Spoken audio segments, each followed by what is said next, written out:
L'initiative de paix américano-russe, malgré les efforts soutenus de Donald Trump et de ses envoyés, n'a toujours pas permis de réaliser une percée ou de mettre fin au combat. Tous les signes indiquent que Kyiv est prêt à accepter un certain nombre de conditions profondément défavorables pour une raison simple. L'Ukraine approche de ses limites d'épuisement. Il est vrai que la Russie fait également face à de sérieuses difficultés, principalement d'ordre économique. Pourtant, tel un vautour blessé et affamé, sentant la faiblesse de sa proie meurtrie, Moscou perçoit la vulnérabilité croissante de l'Ukraine et le soutien qui s'amenuise de certains de ses alliés clés. Pour cette raison, le Kremlin n'a que peu d'intérêt à mettre fin à la guerre. Désormais, il pense pouvoir obtenir bien plus en laissant le conflit se poursuivre. Les dernières semaines de l'automne n'ont fait que prolonger et intensifier des tendances déjà visibles tout au long de l'été. Sur le champ de bataille, les forces ukrainiennes réagissent surtout, tandis que les troupes russes intensifient leur offensive sur certains axes. Des combats sont actuellement en cours pour le contrôle de 8 villes ukrainiennes et après près de 4 ans de combats acharnés, l'armée ukrainienne, surmenée, cède du terrain à un rythme de plus en plus rapide. Alors qu'est-ce qui se cache exactement derrière cette situation ? Pourquoi l'Ukraine fait-elle face à un épuisement ? Commençons par regarder la carte.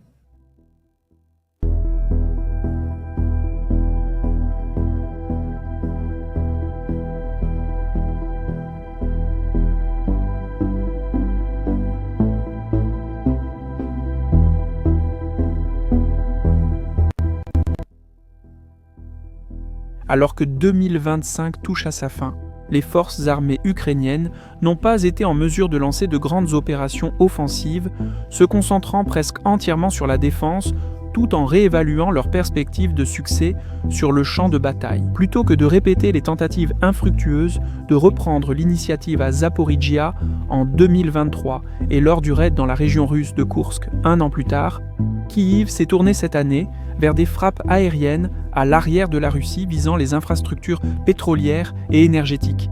Bien que l'efficacité de ces attaques soit indéniable, leur impact immédiat sur la dynamique du front reste négligeable. Parallèlement, la Russie a intensifié ses offensives terrestres en multipliant les axes d'attaque et ses frappes aériennes contre les infrastructures énergétiques, gazières et de chauffage essentielles de l'Ukraine. Durant l'automne, les opérations russes sont restées centrées sur Donetsk, mais leurs plus grands gains territoriaux ont eu lieu dans les oblasts de Zaporijia et Dnipropetrovsk depuis fin juillet. Les forces russes ont accru la pression au sud de la capitale régionale de Zaporijia, cherchant à repousser les unités ukrainiennes hors du nord-est de l'oblast de Kherson. Après avoir capturé le village de Kamianska en juillet, ils ont avancé vers Stepnoïrsk. La plupart des tentatives pour prendre la localité ont échoué. Mais la situation a changé à la fin du mois dernier lorsque les troupes russes ont sécurisé le microdistrict Ner 3 dans la partie sud du village, puis ont pénétré dans les principales zones résidentielles. Deux facteurs ont favorisé ces avancées. Un brouillard persistant qui a affaibli les défenses ukrainiennes basées sur les drones et le redéploiement d'urgence des unités ukrainiennes de ce secteur pour renforcer d'autres fronts menacés. Une crise en a engendré une autre. Bien que les combats dans cette zone restent secondaires par rapport à l'axe plus stratégique de Moscou, de nouvelles avancées placeraient les districts sud de Zaporijia à portée des drones vus à la première personne russe. Plus à l'est, les forces russes ont mené des opérations de fixation le long de l'axe d'Orihiv, plusieurs dizaines de kilomètres plus à l'est. La situation a changé de façon spectaculaire. Depuis plusieurs mois, les forces russes mènent des opérations le long d'un large front d'environ 50 km, avançant vers l'ouest en direction de la ville de Uliipol et de la ville de Pokrovski depuis l'est. C'est là que Moscou a obtenu ses plus grands gains territoriaux en 4 mois. Le front autour de Uliipol a changé rapidement. Les unités russes avançant depuis l'est ont progressé d'environ 30 km, atteignant la périphérie est de la ville. À ce jour, les tentatives ukrainiennes pour stopper l'avancée ont échoué. La ligne défensive naturelle, le long de la rivière Yanshu, a été franchi presque immédiatement dans la seconde moitié du mois d'octobre. Cela a permis aux forces russes de s'approcher directement de Goulaïpol depuis l'est et de commencer des opérations visant à couper la route vitale reliant la ville à Vokrovski.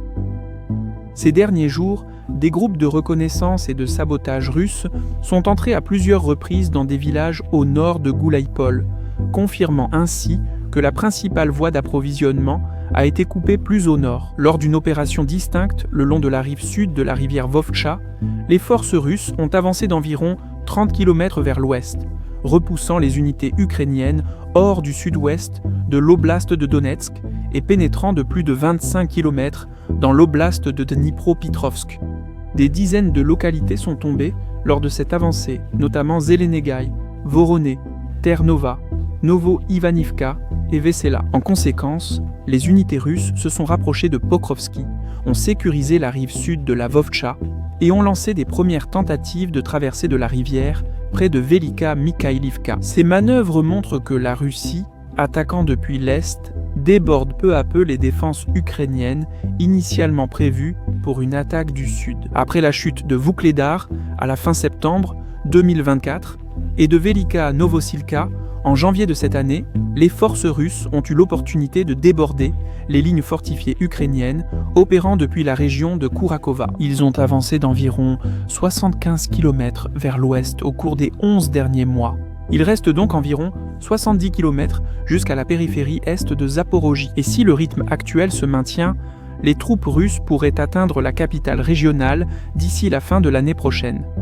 Compte tenu des réserves limitées de l'Ukraine, du terrain plat et ouvert et de l'absence de barrières naturelles défensives, les perspectives de stabilisation de cet axe restent faibles. Le risque d'un effondrement en cascade augmente, avec la possibilité d'un repli de toute la ligne de front fortifiée depuis la ligne Oulipol-Pokrovski jusqu'à l'ancien réservoir de Kakhovka. Un tel développement menacerait le centre logistique vital de Pavlohrad et pourrait ouvrir la voie à une avancée russe vers Zaporojia depuis l'est. Le principal moteur des progrès rapides de la Russie dans le sud, malgré des forces limitées et des opérations jugées secondaires pour atteindre Pokrovski, la pénurie critique de main-d'œuvre ukrainienne a été décisive. Dans plusieurs secteurs, le même problème est apparu. Trop peu de soldats pour contenir les assauts russes, la domination aérienne russe et des salves mensuelles de milliers de bombes planantes.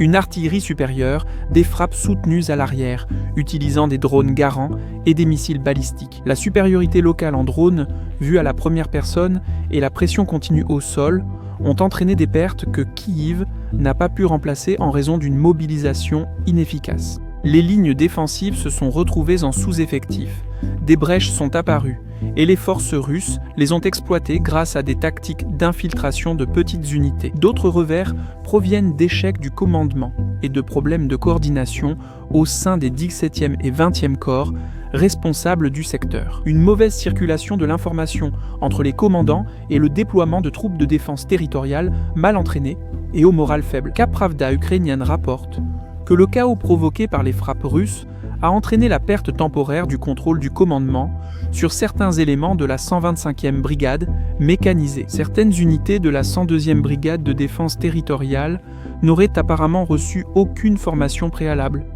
Un autre facteur croissant est la culture enracinée des faux rapports, présente depuis 2022. Face à la faiblesse croissante de l'Ukraine, elle est devenue destructrice, surestimant ses capacités, cachant les avancées ennemies et tardant à admettre les pertes, créant ainsi une réalité alternative déconnectée du front. Comme l'a écrit Kapravda d'Ukraine dans son enquête, je cite « L'ampleur de la tromperie est énorme. Tout le monde ne fait remonter que de bonnes nouvelles vers le haut. » Les lanceurs d'alerte sont remplacés par des personnes dociles qui disent « Oui, monsieur ». Daisy, le siège et la ligne de front perçoivent différemment la réalité.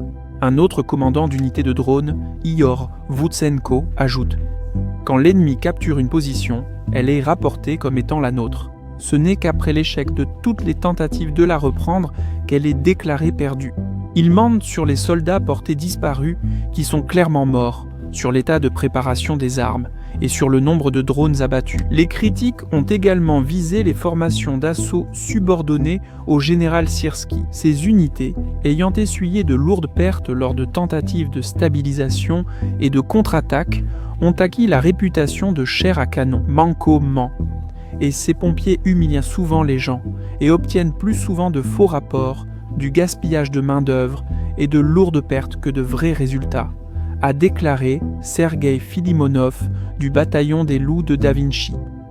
Cette critique aurait contribué à la décision d'annuler les projets de création de forces d'assaut centralisées sous le commandement du colonel Manko. Un autre facteur était la réduction auto-imposée de la force défensive de l'Ukraine, en redéployant des unités vers des secteurs considérés à l'époque comme plus menacés, une crise en engendrant une autre. Cela confirme la flexibilité opérationnelle de la Russie, qui intensifie la pression là où une faiblesse est détectée, tout en suspendant les attaques là où les défenses se révèlent plus solides. La tactique d'infiltration russe s'est avérée très efficace. De petits groupes d'infanterie ont traversé des zones poreuses du front, se sont regroupés derrière les positions ukrainiennes, coupant les défenseurs de leur arrière et prenant peu à peu les villages abandonnés par des unités peu nombreuses. La saison automnale de brouillard et de pluie a accentué l'impact de cette stratégie en réduisant l'efficacité des drones de reconnaissance et d'attaque ukrainiens, essentiels à la défense du pays. Face à la pénurie de main-d'œuvre, l'Ukraine a surtout misé cette année sur les drones, vus à la première personne, et l'artillerie pour sa défense.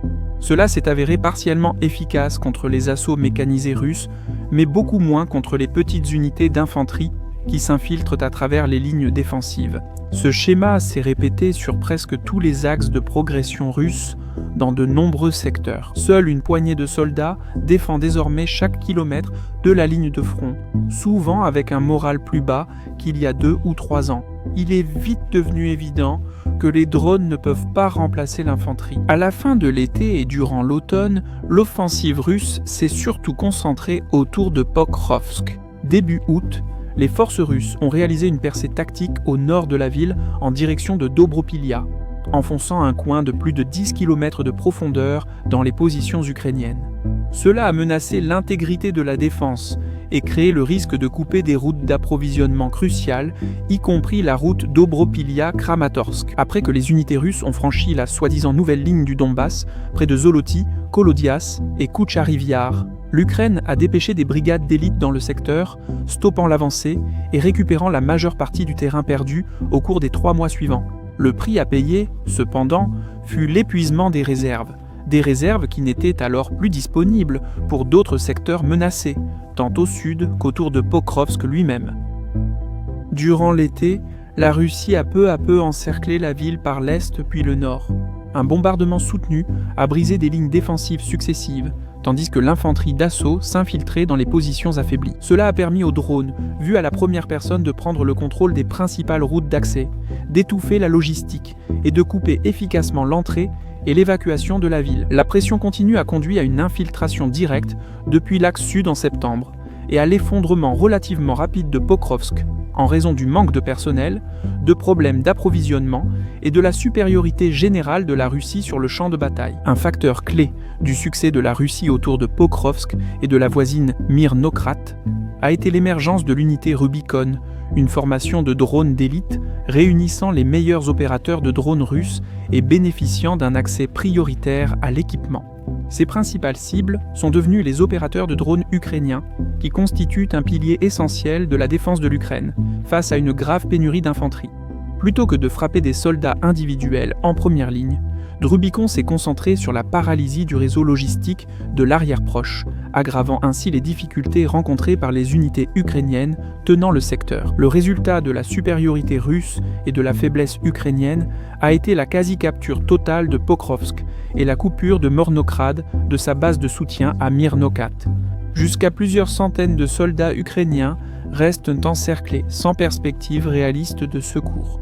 Début décembre, en réponse aux déclarations optimistes continues de l'état-major général affirmant que la situation était sous contrôle, les troupes encerclées ont commencé à envoyer des preuves aux journalistes documentant leurs conditions désespérées, dans l'espoir de pousser les commandants à tenter une opération de percée. Les forces russes démantèlent systématiquement les derniers points d'appui ukrainiens, utilisant de lourdes bombes et une pression d'assaut continue depuis le sud et l'est, au nord de Pokrovsk. Les combats se poursuivent pour Rodinska, où les contre-attaques ukrainiennes ont jusqu'à présent échoué, à une douzaine de kilomètres au nord-est. Après des mois de pression ukrainienne, les troupes russes ont repris l'initiative, capturant les ruines de Tchakova et avançant vers Sofivka. Ces mouvements pourraient être des étapes préparatoires en vue d'une offensive plus large visant l'axe Konstantinivka-Druchkivka, avec la possibilité de progresser vers Mykolaï-Pilia pour couper la route reliant les deux villes. Konstantinivka elle-même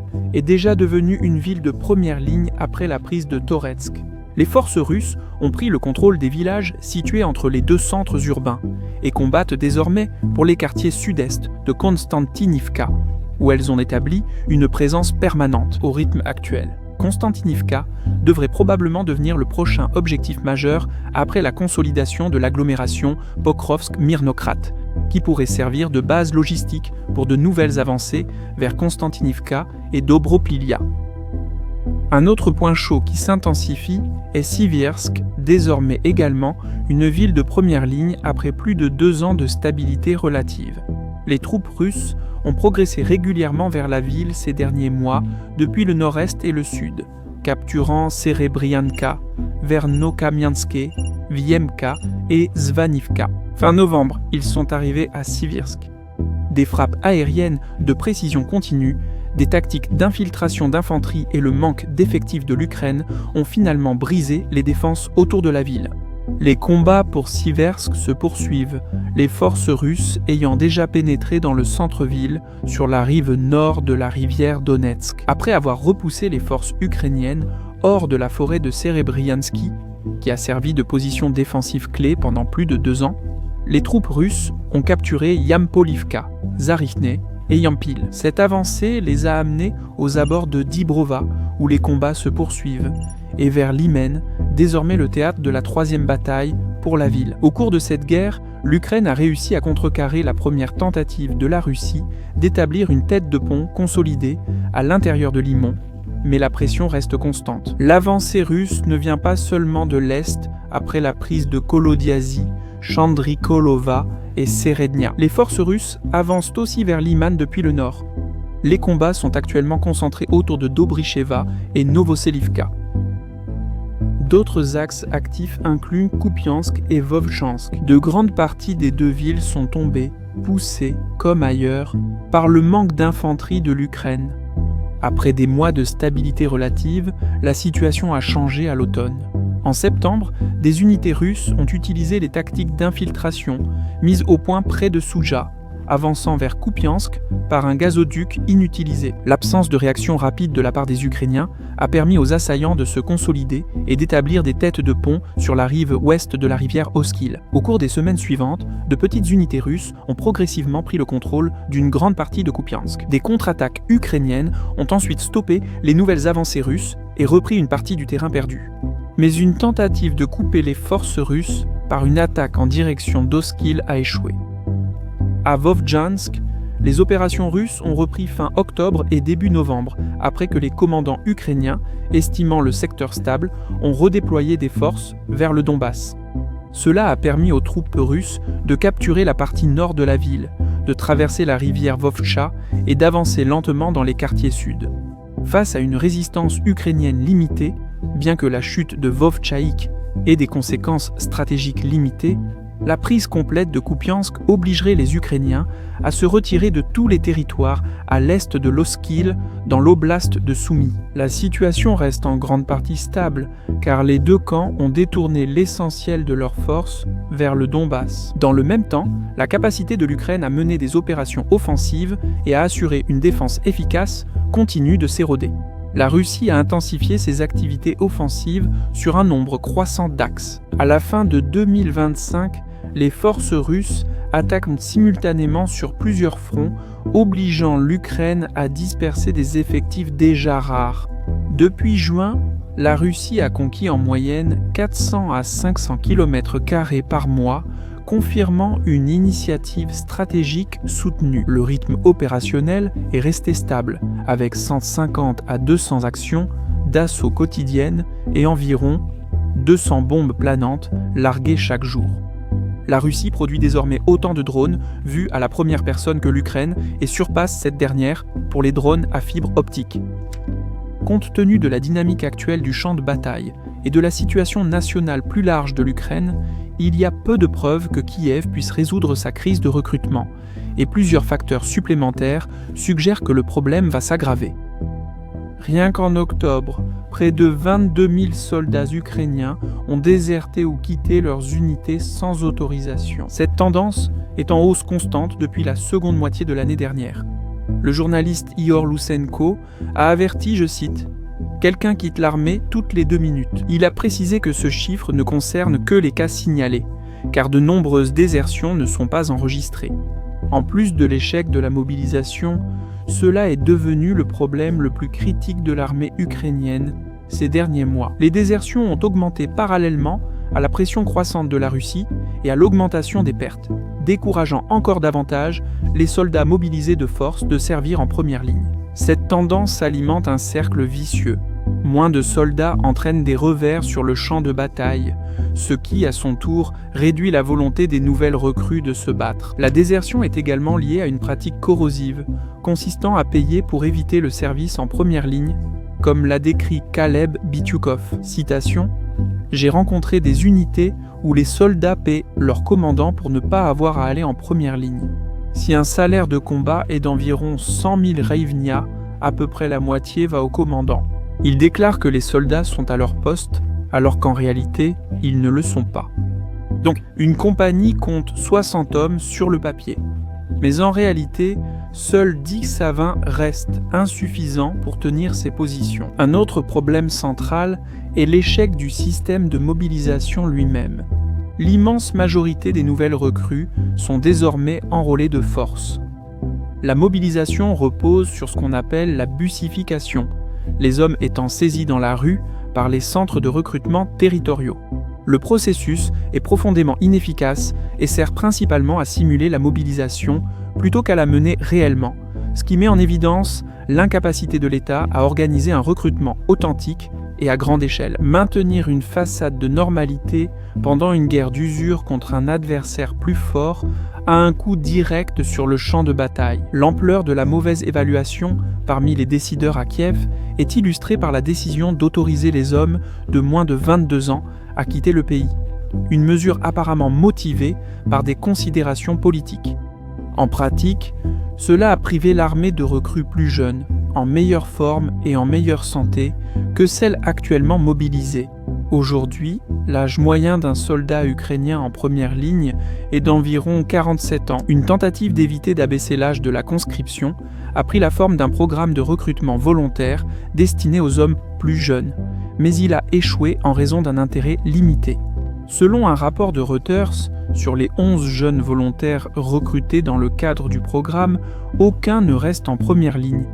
4 ont été blessés, 3 ont disparu, 2 ont déserté, 1 est tombé gravement malade et 1 s'est suicidé. L'augmentation des pertes, des désertions et la mobilisation ratée provoquent une baisse dangereuse des effectifs en première ligne, des brèches accrues dans les défenses et de nouvelles avancées russes. Jusqu'à récemment, l'Ukraine tentait de compenser le manque de personnel par des drones.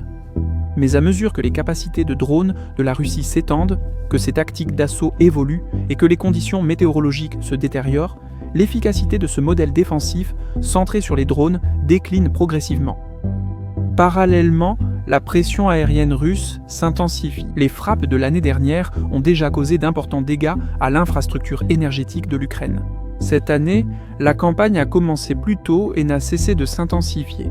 La Russie accroît sa production d'armes et modernise son arsenal avec des drones d'attaque, des missiles de croisière et balistiques pour contourner les défenses aériennes ukrainiennes. Les cibles restent les actifs énergétiques critiques, les centrales électriques et les infrastructures associées, avec des frappes récentes de plus en plus dirigées contre des sous-stations reliées à des installations nucléaires. Les dégâts les plus importants ont été enregistrés dans les régions de Kharkiv, Soumy, Tchernihiv et Donetsk, mais des impacts sérieux sont également visibles dans les oblasts de Zaporijia, Odessa et Kherson. Des frappes régulières touchent désormais aussi l'ouest de l'Ukraine et la région de Kiev.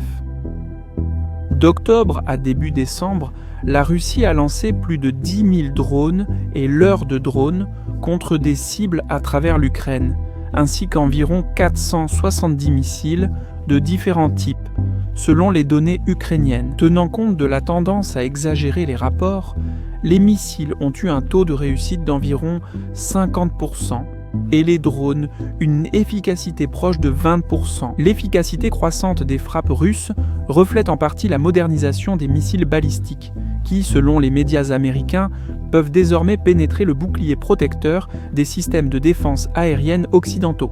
Y compris les Patriots, l'efficacité d'interception des Patriots serait passée de 37 en août à seulement 6 en septembre. La Russie a également considérablement augmenté la portée des bombes planantes UMPK, permettant le bombardement régulier de Zaporijia, et a commencé à déployer des drones Garan dans des rôles d'attaque de type vue à la première personne, intensifiant encore la pression sur l'arrière logistique de l'Ukraine. La réponse aux vulnérabilités croissantes de l'Ukraine sera une escalade continue de la pression russe.